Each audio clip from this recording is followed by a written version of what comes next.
Operation Clean the Shit House. Like everywhere you look, just shit turds. And where there aren't turds, there's just piles of other grossness.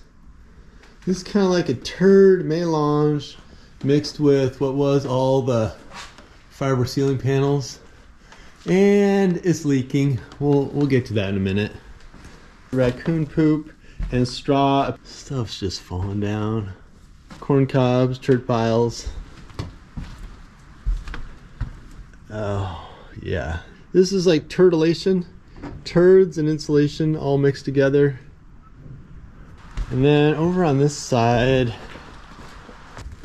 this might be the worst turd area. Just totally turded out. Oh. All right, let's go upstairs. You gotta see what else we got in here. It's like some push-up things and massive turd piles. It's definitely leaking. Under the waterfall. Latrine action in here. And then this side is just nothing but raccoon shit. I do know these rungs are highly sketchy. Water, snow, ice, and tons of feces. Oh yeah.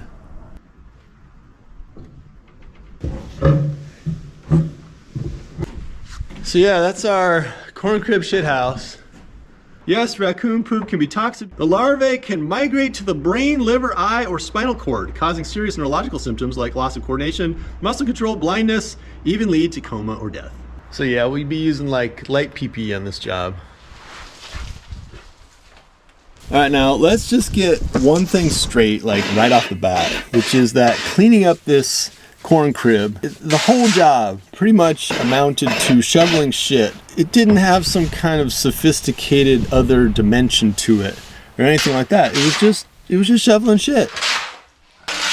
And on a job like this, you know, you got a little time to like think about stuff or whatever. And I kind of realized that I've got a wee little micro problem with what I'm gonna call neglect. Maybe that kind of thing bothers you too, I don't know. And here I'm not talking about the really bad kinds of neglect, you know, like screwing over and otherwise neglecting like children and pets and all that stuff. Like I'm not saying it's the same thing, but I am talking about the arguably less significant and yet still to me massively aggravating neglect of stuff like tools and vehicles and equipment and machines, and in this case, one old farm building.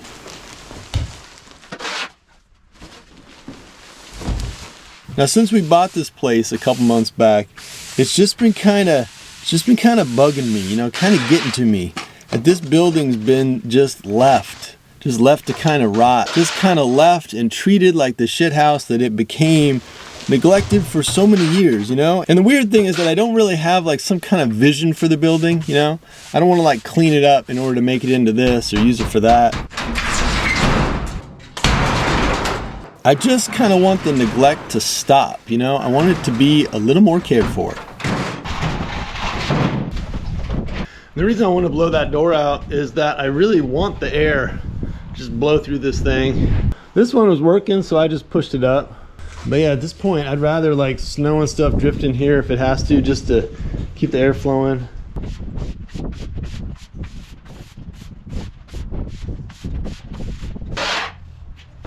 Next up is room from hell. Now, as for how all this shit got into the building, it's pretty straight up, you know? It's because of raccoons, our little furry friends. But in a sense, I'm not really blaming the raccoons. The reason it piled up and stayed for so long, that's because of the decades of neglect. It's just that nobody cared, and if they did care, they sure as heck didn't do anything about it.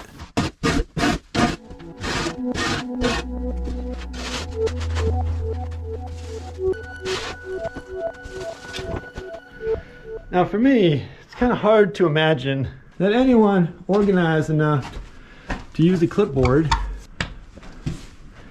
had something to do with this building, but dude, someone had like spreadsheets going on.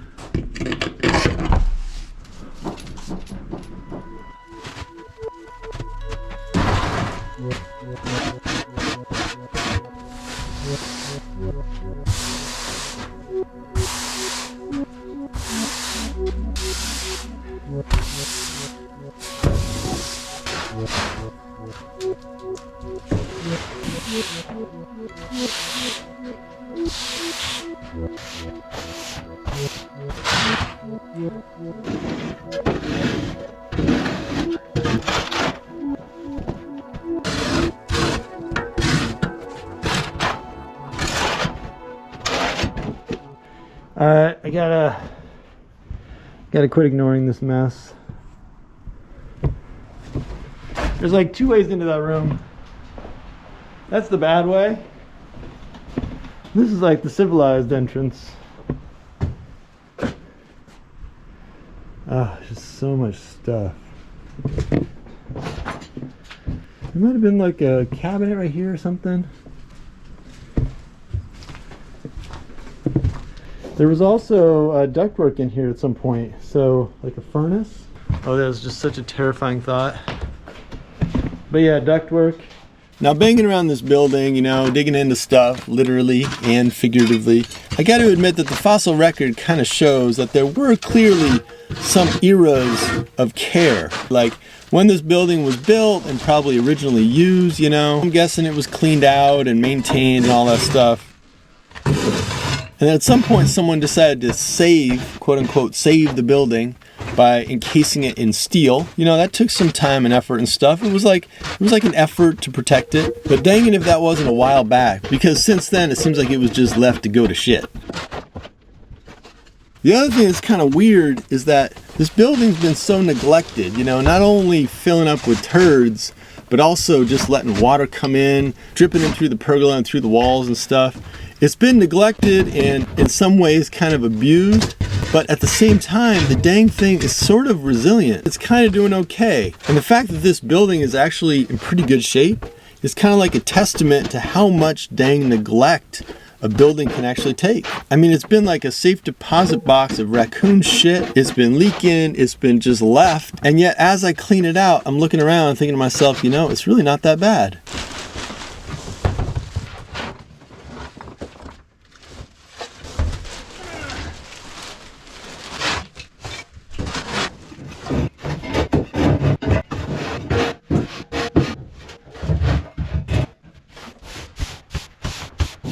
I'd say JoJo was living in here, had the bathroom and stuff, and this was like where the chickens or horses was or something, because this is OSB, and here we got the actual plywood.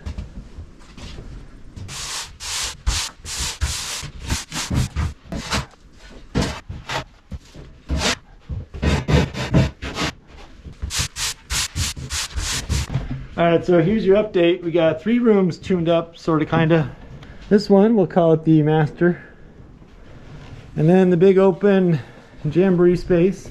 And this guy, which it's just absolutely horrible. Over here is like a different story. It's not all plywood floors and stuff. And there's junked out. And while this side down here isn't total poop land, there's just a lot of shit in here. Like, you'll see, this is like Valhalla of raccoon turtlets. So you know how it is if you like leave a window open in your house or something like that and the rain comes in, at least this is how it is for me. Something like that happens, or like a sink overflows or something, and I tend to just think it's like the end of the world. You know, I'm like running, grabbing towels, mopping up all the water, like, oh man, the water came in. But I look around this building and no one's grabbing any towels, no one's closing any windows, no one's scraping any turds up, that's for sure. And yet the building is not totally destroyed. License plate patch, and it's 19 Illinois 65. Probably keep the mice out, you know. But these dang structures, you know, I guess if they're built right or whatever and with good materials and aren't just going to absorb everything, it's kind of doing all right.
All right, now my guy had all his nails and fixtures and stuff, little wrenches, and he had them all in these little bins.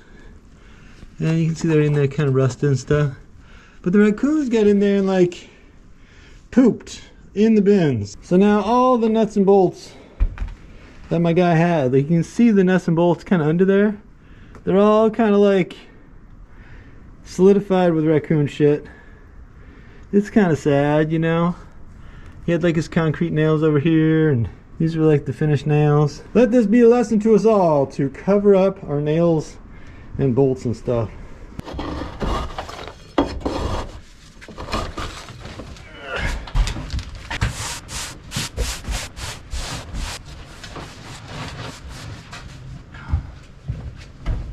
Just as like an interlude, like a trivia question. Do you think that cleaning out the building, you know, the upstairs, downstairs, do you think that also involves cleaning this out?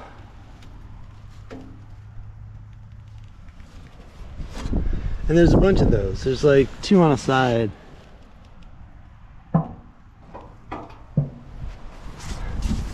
mean, we could call that a crawl space. Like, we could. I really don't want to.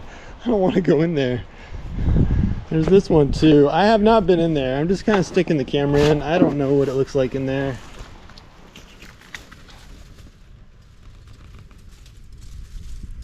I don't know what you think, but we got 4 of those bad boys. I'm trying to forget about them right now, like they don't exist. Oh, the other interlude question is, do you blow out all that stuff, all that horrible paneling stuff? Not this. This is asbestos. I ain't messing with that. That's like the hardboard, hardy, rigid stuff. Lasts forever. But the rest of it is this crummy fiberboard stuff. I guess it kind of depends on if this is like the mother-in-law suite or not. Now, I kind of mentioned this before. I don't really have like a big plan for the building, but I do feel like it's got potential. It definitely has like a kind of good space downstairs, you know, a big concrete area downstairs. And then it's got the epic ballroom upstairs with all the lofted ceilings and stuff. So it's got potential. I feel like all the raccoon shit and just nastified grossness in this building has kind of been like blocking my view of it. Like it's been hard to really see it for what it is. So I'm hoping this clean out is going to kind of like reveal the building in a sense that I can, after a few days, once the dust has settled, so to speak, kind of come back in here and kind of assess it and think about what it could be moving forward.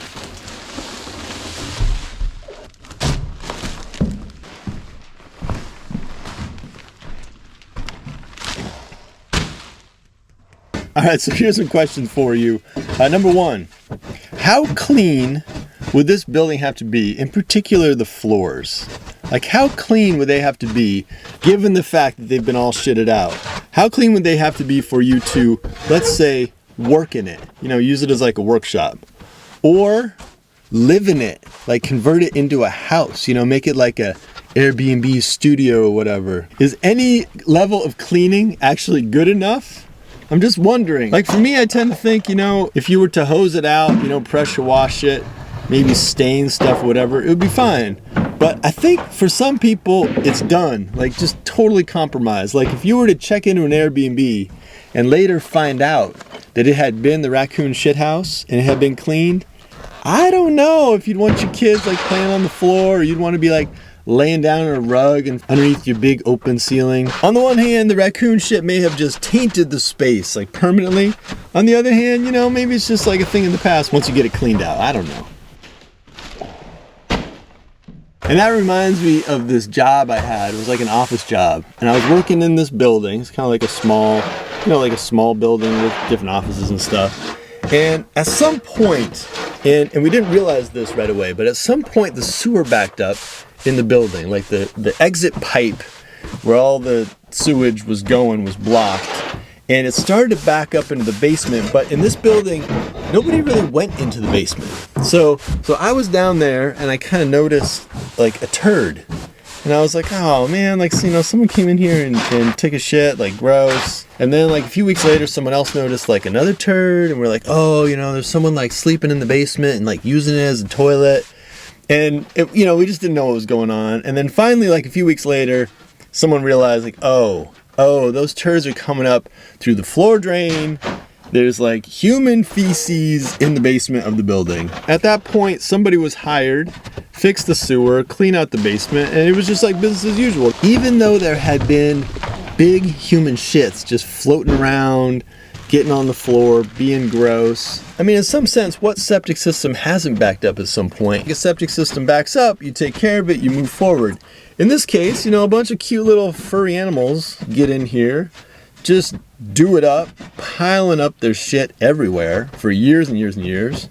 Come in, scrape it, and it should be good to go. But it's always going to be just like a little bit gross, at least in my mind, and maybe in the minds of the 6 other people who watch this video. I mean, in some situations, like if you have chickens or something like that, the shit piling up actually has value. You take that, you put it in your pile, you let that stuff sit for like 6 months or a year or whatever, then you put it on your garden, you grow food in that garden, you eat it, you're like, oh, it's fertilizer or whatever. But the excrement of raccoons is clearly demonized, at least according to the interwebs and all the sources I checked out. Looking really good down there, you know? Kind of like cleaned up.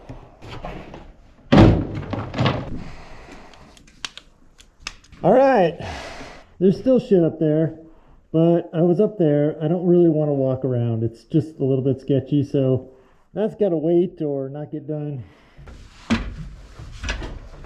Now, when I was upstairs cleaning, some of the stuff was falling down in this garage door, so this is going to be really lovely.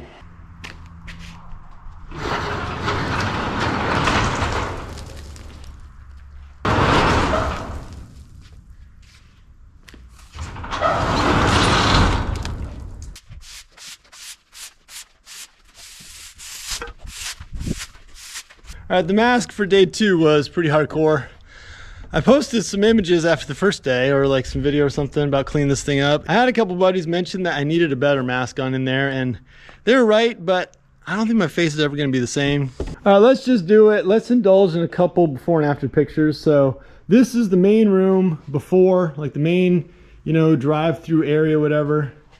And this is what it's looking like now with the doors blown off. I guess I'll scrap those or make art out of them or something. And then this is the little side room, the first one I cleaned before. And then this is the room after. God, it's still just a hideous looking room. And this is the third room, which I've been calling the master suite because it had like a bathroom or some kind of kitchen in it or something. And this is what it's looking like now. I'm just gonna say, still kind of gross. And then this is the next one, the last room downstairs, the big long one. This is what it looked like when I first got in here, with all the stuff laying around and everything. Then this is what it looks like now. You can see the holes in the floor right before you fall through them, just a little bit better. And then let's go upstairs. This is the little side room in the back that I started with before I cleaned it. And this is what it's looking like now. Move in ready. This is the middle room, what it looked like before I cleaned it, and this is what it's looking like now. Definitely ready for like some bunk beds or a sauna or something. And then this is the third back room before I cleaned it and what it looks like now. And then this is the big main room, like the big palatial master, whatever it is, hangout area before. And then this is what it looks like now. It's definitely got some ankle breaker holes in the floor and stuff, but just all that stuff is out of here and the turds to boot. All right, so the building, it still needs some TLC, but I feel I should mention that if you're looking for a how-to video, you've come to the right place. Like the internet, good place for how-to videos. Not so much on this video, it's just a story of how I did it, but I appreciate you checking it out. Next year's haunted house.